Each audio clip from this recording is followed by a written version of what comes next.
Mee TV news కి స్వాగతం. Gajwel municipal పరిధిలోని మల్లన్న సాగర్ పునరావాస కాలనీలో మల్కాజ్గిరి మాజీ ఎమ్మెల్యే మైనంపల్లి హనుమంతరావు జిల్లా అధ్యక్షుడు నరసారెడ్డితో కలిసి పర్యటన చేశారు. సీఎం రేవంత్ రెడ్డిని తీసుకొచ్చి నిర్వాసితుల కష్టాలు తీరుస్తామని బాధితులకు భరోసా కల్పించారు. గమనించాలి, ఈ రోజు ఇక్కడికి వచ్చామంటే చాలా బాధాకరం. మరి ఆయనకు నిజంగా ఏడుపు వచ్చిందో లేదో గాని ఓహో మహా నటుడు అని చెప్పి బిరుదు మాత్రం ఇవ్వాలని హరీష్ రావు అని చెప్పి ఈ సందర్భంగా తెలియజేస్తా ఉన్నా. ఈ డ్రామాలు రావు, మాకు లోపల బాధ ఉంది కానీ ఏడ్చినంత మాత్రాన చేయలేము. వాళ్ళకి ఏ విధంగా ఆదుకోవాలో చెప్పండి.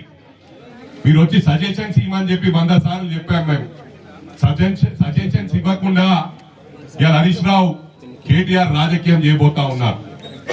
ఇవాళ రెచ్చగొట్టే ప్రయత్నం చేస్తా ఉన్నారు. తెలంగాణ ఉద్యమం టైంలో ఏ విధంగానైతే మ్యాచ్ బాక్స్ దొరకలేదని ప్రాణాలు తీసిండ్రో ఒక్కరి కావు 1400 కుటుంబాలు రోడ్డు మీదకి వచ్చినాయి.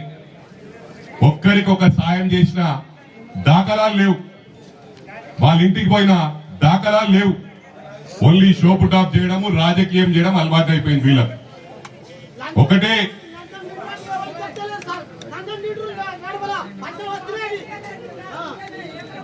ఒకటి గమనించాలి, గ్రేట్ హైదరాబాద్ లో ఏదైతే మూసీ పక్కన, ఒక్క నిమిషం అమ్మ తల్లి, ఒక్క నిమిషం మీ గురించే మాట్లాడుతున్నాను, ఒక్క నిమిషం. మూసీ నది పక్కన ఉన్న పేదవాళ్లకు తప్ప గ్రామాలకు ఉపాధి చూపిస్తామన్నారు.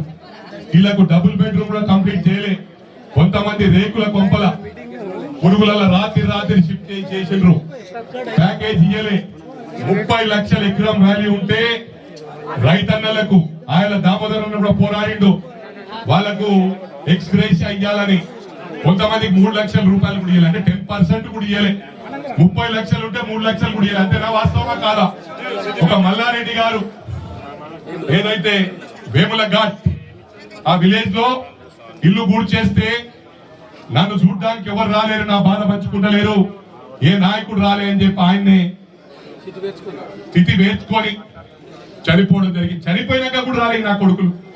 కొండగట్టి ఇష్యూలా అంతమంది చనిపోతే ముఖ్యమంత్రి రాలే. చిన్నారులు మాసాయిపేట్ల రైల్వే గేట్ దాటుతుంటే 18 మంది చిన్నారులు చనిపోతే వాళ్ళంతా 30 కిలోమీటర్లు. గజ్వేల్ నియోజకవర్గం గౌరవ ముఖ్యమంత్రి రాలే. నిన్న మాట్లాడుతుండు, కరోనా అప్పుడు రాలే, ఫ్లడ్స్ అప్పుడు రాలే. ఏడవనుకున్నావు అప్పుడు? ఇప్పుడు ఇక మళ్ళీ బస్ వేసుకొని తిరుగుతాము మొత్తం. ఇక హైడ్రా చూపించుకుంటారు. హైడ్రా ఎవరి గురించి కాదురా బాయ్. మీకు కొంతమంది ఇంకా రేకులే ఉన్నాయి. నేను వస్తున్నప్పుడు చూసుకుంటే కూడా వచ్చిన మీడియానే ఇక్కడ ఉంది. ప్రతి ఒక్కటి షోపు టాప్ చేసే అవసరం లేదు. నెక్స్ట్ LED స్క్రీన్ల సిద్దిపేటలో ప్రోగ్రాం పెట్టుకుంటా, మీ గజ్వేలలో కూడా బండ్లు పెడతా. వీళ్ళు చేసిన ఘన కార్యాలన్నీ కూడా బయటకు పెడతాం.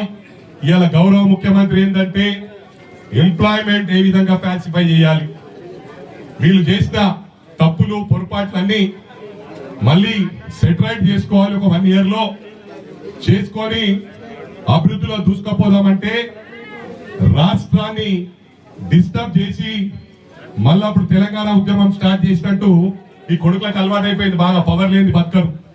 వీడి వీకింది ఏమైంది? కేటీఆర్ గారు ఇట్లా గెలిచిన మంది సీట్ గుంజుకున్నాడు. కేకే మహేందర్ రెడ్డి మొత్తం ఉద్యమంలో 2001 నుంచి గౌరవ ముఖ్యమంత్రి ఏమంటుండి కష్టపడితే వీడు అమెరికాకి వెళ్ళి వచ్చి లాక్ కొట్టి సీట్ తీసుకొని 300 ఓట్లతో గెలిచిండు.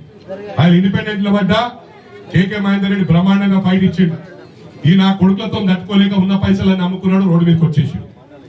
ఇవన్నీ గమనించండి. జిట్టా బాలకృష్ణారెడ్డి గారు నల్గొండల తెలంగాణ ఉద్యమంలో పాల్గొని ఉన్న ప్లాట్లు జాగలు ఉన్నాయని నమ్ముకొని, నాకు ఆయన ఎక్కువ పరిచయం లేదు అంటే ఒక్కొక్కరు కథలుగా చెప్తారు ఆయన గురించి. త్యాగం చేసి తెలంగాణ కోసం పోరాడింది ఆయన. అయితే ఇలా ప్రాణాలు కోల్పోయాడు. ఈ నా కొడుకులకు తెలియదా? వీళ్ళన్ని నీతులు మాట్లాడుతూ ఉన్నారు. మేము ఒకటే చెప్తున్నా, ఇవాళ ఇక్కడ నుంచి కూడా ఛాలెంజ్ చేస్తా ఉన్నా, అరే కేటీఆర్ హరీష్ రావు దమ్ముంటే మీ ఆస్తులు సరెండర్ చేయండి, నా ఆస్తి కూడా సరెండర్ చేస్తా. సస్తామంటే ఎవరొద్దు, LBC స్టేడియంలో చెప్దాం, గేట్లు బంద్ చేద్దాం, లాకేద్దాం, ఓ డేట్ చెప్పకుండా సీక్రెట్ గా ముగ్గురం పెట్రోల్ పోసుకొని సస్తాం. మన తరఫుకెళ్ళి కనీసం 1,00,000 కోట్లు గ్యాదర్ చేయాలి. అందరూ చేస్తారు, ఎందుకంటే ఇటువంటి నాయకత్వం పుట్టలే.